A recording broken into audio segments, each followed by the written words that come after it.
Hi, I'm Bernadette Williams. I'm the assistant pastor here at Household of Faith Church, and this is Women History Month.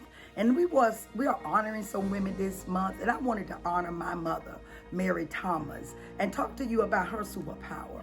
She was a woman of God that is a nurturer. She's loving. She taught us how to do that. She's a hard worker. She showed us how to do that. And not only worked, she went to school, and she demonstrated that for us. Taking care of children, that's what her superpower is, and nurturing them and helping them to grow. I'm honoring my mother today with the Matriarch Award. But let's hear from some other ladies that we're honoring. Let's hear their story.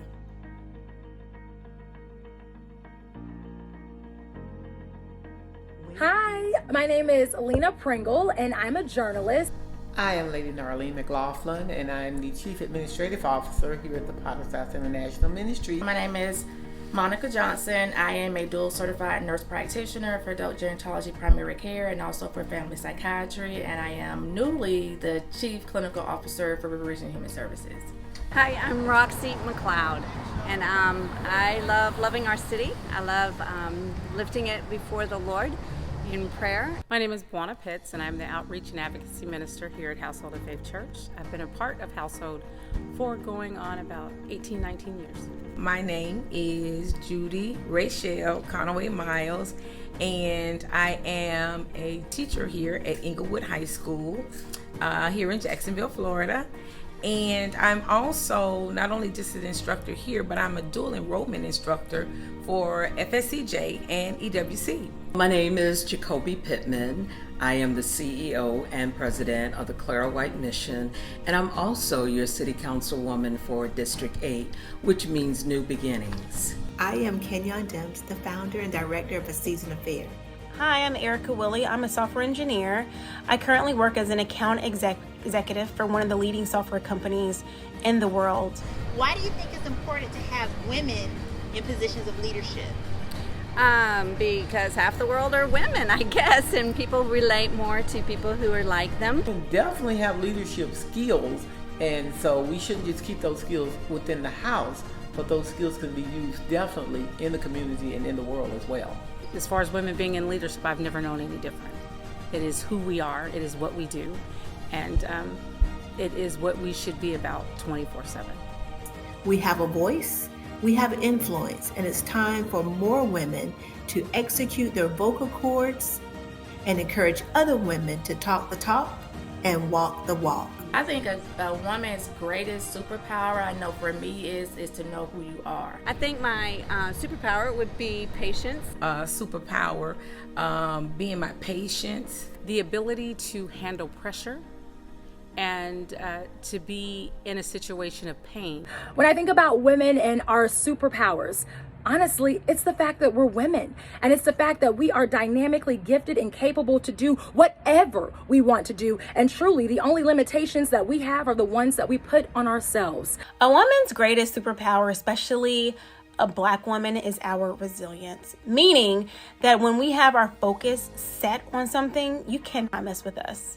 And then when God's power is paired with our resilience, when those two things are activated, we are unstoppable. One of a woman's greatest superpower is her ability to do so much, to multitask every day, every year, so effectively, all with nurture, love, compromise, inspiration, pain, suffering, and ultimately to help someone else get ahead and level up.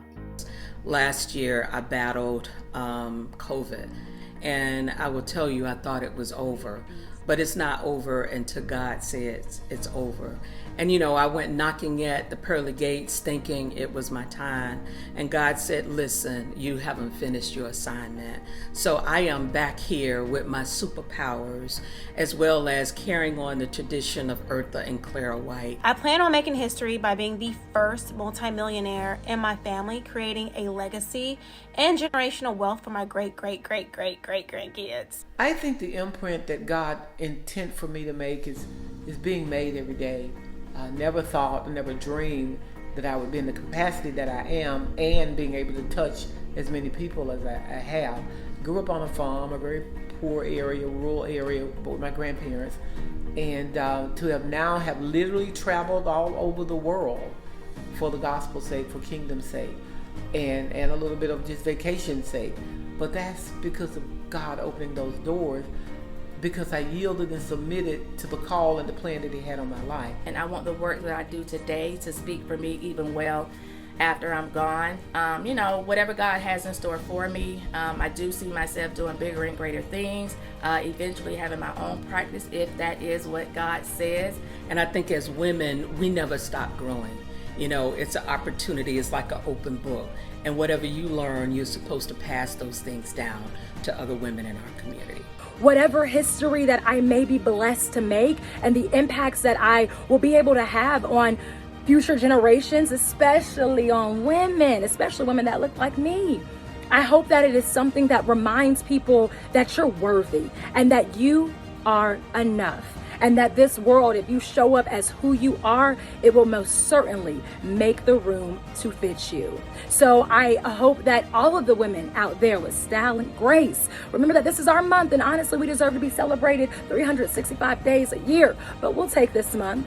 Either way, I love women. I love being a woman. I love empowering women, because empowered women empower women. So thank you so much for allowing me to be a part of this year's program. I am forever grateful and truly blessed to be here with you today.